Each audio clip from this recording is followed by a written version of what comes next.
Bienvenue pour vivre cet instant de parole de la vie éternelle avec Marc Joseph. Nous sommes aujourd'hui le 11 août 2025 et je suis encore là par la grâce de Dieu pour te rappeler que ce jour est pour toi.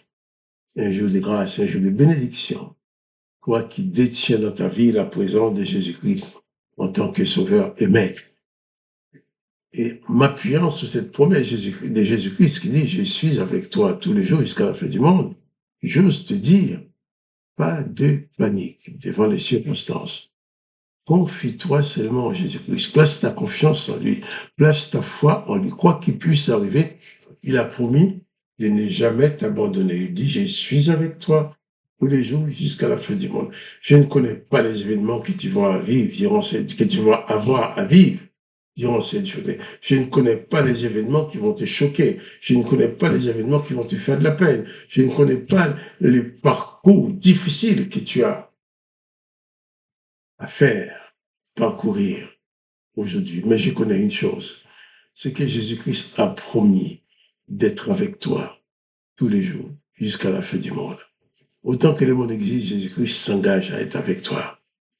Et toi, veux-tu être avec lui?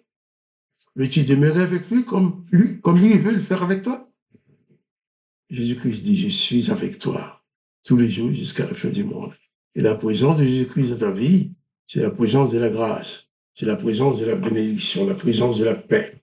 Là, Jésus-Christ dit que quiconque invoque le nom de son Père sera sauvé. Jésus-Christ dit, si tu crois en lui, tu as la vie éternelle. Ce qui a été interdite aux humains, cette vie éternelle. Mais Jésus-Christ te permet d'accéder à cette dimension-là. C'est pour ça, j'ose te dire, si tu crois en Jésus-Christ, Jésus-Christ est ton sauveur, alors plus de panique, plus de déprime et de découragement. Quoi qu'il puisse arriver, confie-toi en Jésus-Christ. Il saura toujours être la solution pour toi. Je vais revenir sur ces passages de Matthieu chapitre 13 que nous avons lu concernant ces jardins dans lesquels l'ennemi a venu semer l'ivraie. Je vais lire à partir du verset 27. Le serviteur du maître de la maison vint lui dire, « Seigneur, n'as-tu pas semé une bonne semence dans ton champ? D'où vient donc qu'il y a de l'ivraie? » Il lui répondit, « C'est un ennemi qui a fait cela. » Et les serviteurs lui dirent, « Veux-tu que nous allions l'arracher? » Non, dit-il, de peur en arrachant l'ivraie, vous ne déraciniez aussi le blé. Laissez donc croître ensemble les uns les autres. Et à la moisson, je dirai au moissonneur, arrachez d'abord l'ivraie et liez-la en gerbe pour la brûler, mais amassez le blé de mon trésor. Jésus-Christ explique que ces personnes-là qui vont s'introduire parmi les croyants, parmi les disciples de Jésus-Christ, qui vont faire semblant être disciples, tandis qu'ils ont des objectifs complètement différents. Toi, tu veux suivre Jésus-Christ, mais ces gens-là vont venir faire semblant de vouloir suivre Jésus-Christ avec toi. Mais tu vas voir leur comportement. Ils vont demander beaucoup d'argent, ils seront là pour gagner de l'argent. Ils vont profiter de telle ou telle personne. Ils vont abuser même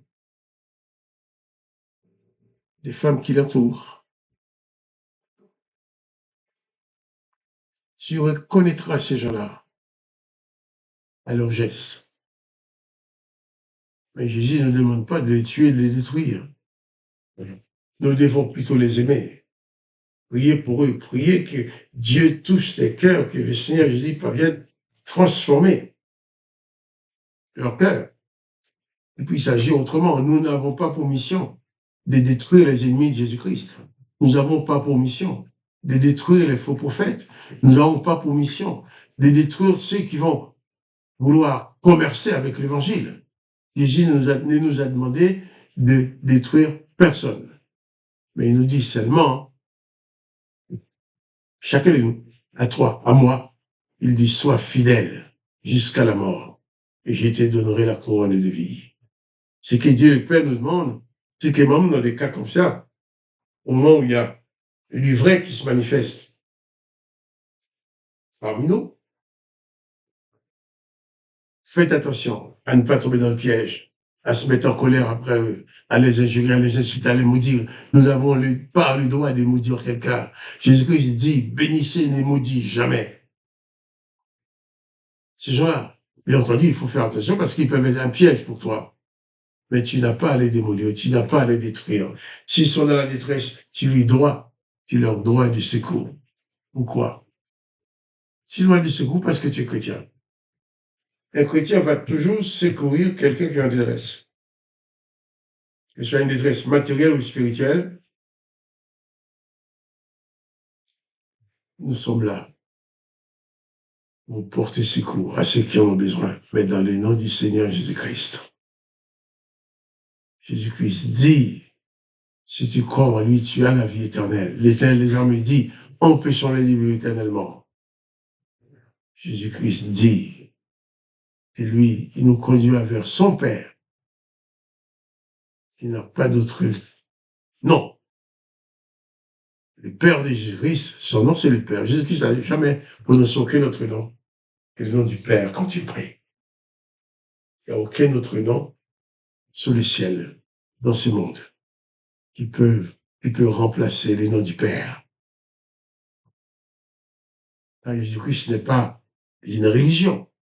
Jésus-Christ n'est pas une religion qui va te dire, ceux qui ne sont pas d'accord avec ta religion, tu dois leur faire du mal, tu dois les faire disparaître, tu dois les tuer. Non. Jésus-Christ ne dit pas ça. Même si l'autre qui est à côté de toi ne veut pas marcher avec Jésus, ton devoir est de continuer à l'aimer, à le pardonner et à lui parler calmement quand l'occasion se présente. Mais Jésus-Christ ne veut pas que tu agresses quelqu'un qui ne marche pas avec lui. Au contraire. Au contraire. Quelqu'un ne veut pas marcher avec Jésus-Christ, tu vas quand même bénir cette personne. Et ta prière de bénédiction pour elle va probablement la conduire à venir à Jésus-Christ. Vraiment, pas de panique, quelles que soient les circonstances. Élève ta voix vers Dieu le Père au travers du nom de Jésus-Christ et tu auras ta réponse. Le Seigneur Jésus dit, si tu crois, tu verras la gloire de Dieu. Donc, crois au Seigneur Jésus et tu verras la gloire de Dieu.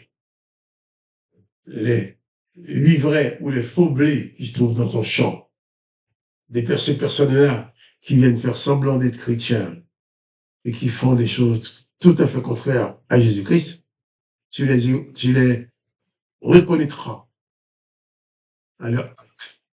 Quand ils vont vouloir avoir beaucoup d'argent, quand ils vont vouloir que les autres les servent, ils vont vouloir que les autres leur donnent tout ce dont ils ont besoin. Mais eux, ils n'en ont pas donné. Il faut savoir les reconnaître. Mais les reconnaître sans essayer de les détruire. C'est Jésus dit, c'est lui-même qui demanda aux maçonnaires d'arracher l'ivraie et de conserver les bons blés. Donc, tâche d'être pour Jésus-Christ un bon blé qu'il va conserver, mais il ne demande pas maintenant de détruire l'ivraie. Parce qu'en détruisant l'ivraie, tu vas détruire aussi de la bonne semence avec. Merci. Merci encore au Seigneur Jésus pour sa parole, ses enseignements, pour son esprit qui nous éclaire. Car le nom de Jésus, c'est le nom de notre délivrance. Sois donc glorifié. Sois béni, Papa. Dans le nom de Jésus-Christ. Amen. Et j'ai dit que le nom de Dieu le Père soit glorifié, le nom de Jésus-Christ soit glorifié. Et que toi, tu sois béni. Quant à moi, Marc Joseph, je te dis à demain pour les paroles de la vie éternelle.